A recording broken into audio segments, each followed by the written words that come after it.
Hello, dear viewers. Welcome to the 13th episode of the series, The Ledger.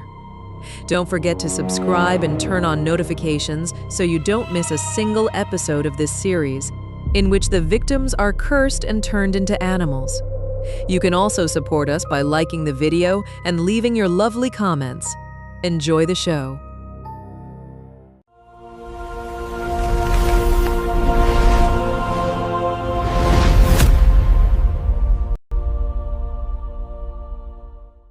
In every pride, dear reader, the females hunt. They stalk, they run, they bring down the animal, and then the one with the crown walks over and eats first. Nature invented that arrangement long before boardrooms did. Tonight I'm on the top floor of a glass tower, watching a woman stand at the head of a very long table and describe someone else's work as her own. The girl who actually did it sits 4 chairs down, looking at the glass. This is entry number 13. Her name was Regina Thorne, and the word for her had already been chosen by everyone who worked beneath her. The Queen. She was 36, magnificent, and she had not done her own hunting in 11 years. So when the award arrived that night, heavy black box, red velvet, Executive of the Year, she opened it exactly as she had opened every other honor she had not earned, and found me lying in the velvet where the trophy should have been. She did not flinch, dear reader. She simply narrowed her eyes at the shape of something she had not authorized. She opened me on her desk, and my ink went to work. Regina, in gold, with a small crouching lioness drawn beside her name. She read it twice. She did not scream or bargain or throw me across the room. She leaned on her knuckles and looked at that little drawing with the expression of a woman reading a contract she intends to renegotiate in the morning. There would be no morning meeting, dear reader. The terms were already executing.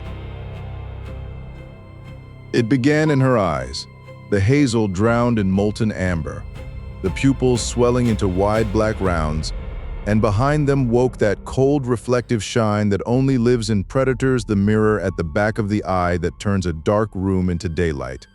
Her office lamp became unbearable. She stood very still behind her desk, both palms flat on the walnut, and looked out at a world that had suddenly, horribly brightened. She was already seeing like a hunter. She had simply never been one. Then her mouth. She drew breath to say something imperious, and her lips pulled back instead, and 4 long curved fangs came down through her gums, white, wet, obscenely large in a human jaw. The teeth of a creature that kills with its face. Her tongue found the new points and went still. 20 years of talking her way into other people's victories, dear reader, and the first thing I gave her mouth was a weapon that cannot say a single word. The ears came next, rising tawny and round through her golden hair and swiveling forward with a soft, muscular flick. Where her human ears had been, there was only fur, and now she could hear everything. The elevators, the cleaning crew, the night city breathing 40 floors below. Every sound in that building came to her at once. She had spent a career not listening to the people who made her rich. Now she could hear their footsteps leaving the lobby. She held her hands out in front of her, those manicured, ring-heavy order-signing hands, and watched black claws slide out from beneath the nails. Thick, curved, retractable, wet with newness. 5 fingers still. 5 fingers, and a set of hooks that had never opened a spreadsheet in their life. She turned them slowly in the lamplight, dear reader, and I could see her calculating whether this, too, could be an asset. The fur took her arms before she finished the calculation.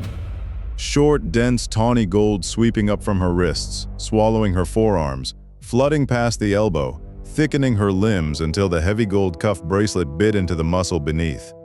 Her tailored sleeves would not roll high enough. There is no boardroom in the world, dear reader, where a woman can hide a lion's arm. Then her throat. The fur climbed out of her collar and up her neck in one warm rush, and her whole jaw lifted with it as the muscle underneath doubled. She made a sound, not a word, a low, rolling rumble that rose out of her chest and shook the glass in the window. Her voice had begun its career as a boardroom voice. It ended it as weather.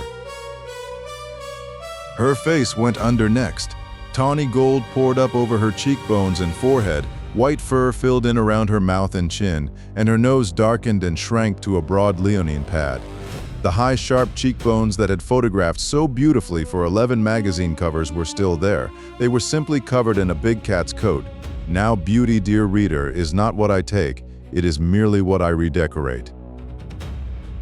Then the muzzle came forward. That is always the worst moment for them, I find. Not the fur, not the claws, but the exact second the profile changes and the silhouette on the wall stops being a person. Her nose and jaw pushed out together into a true lion's muzzle, whiskers unfurling white and stiff from the sides, and against her window the shape she cast over the city skyline became something no board of directors would ever see again. And here, dear reader, attend closely, because this is the heart of the entry here. Her golden hair should have receded.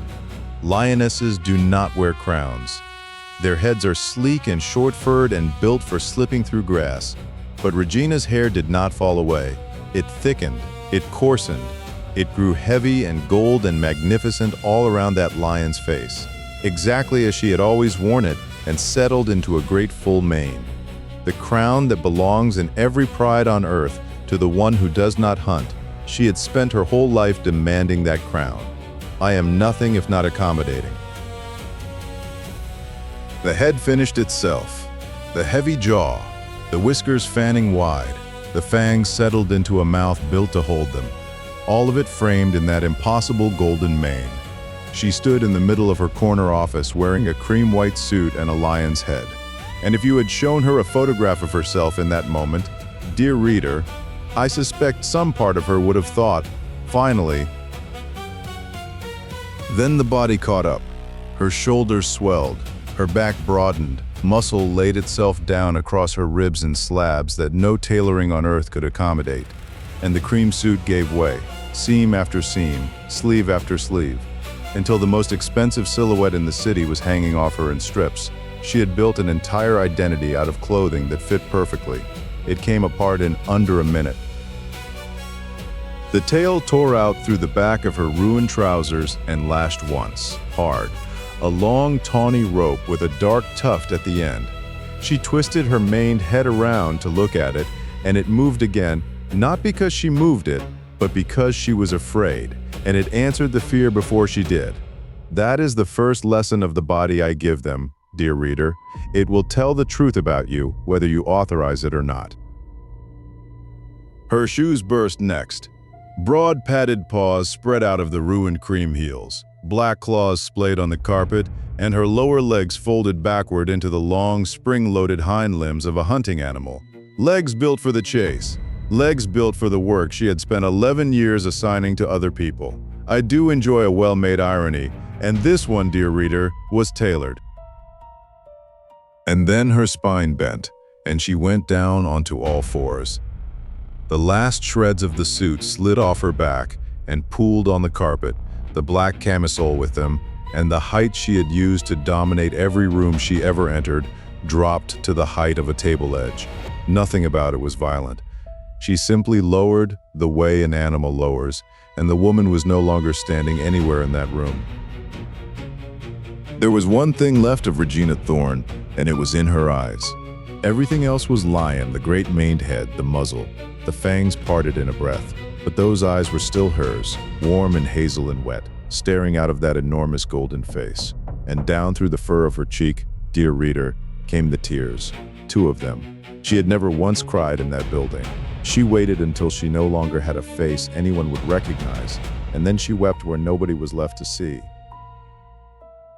And then even that was gone, and what rose from the pile of shredded cream fabric was simply a lion, huge, golden, maned, amber-eyed, filling the corner office. The gold of her bracelet fused now into the fur of her foreleg like a band she could never take off. Entry number 13.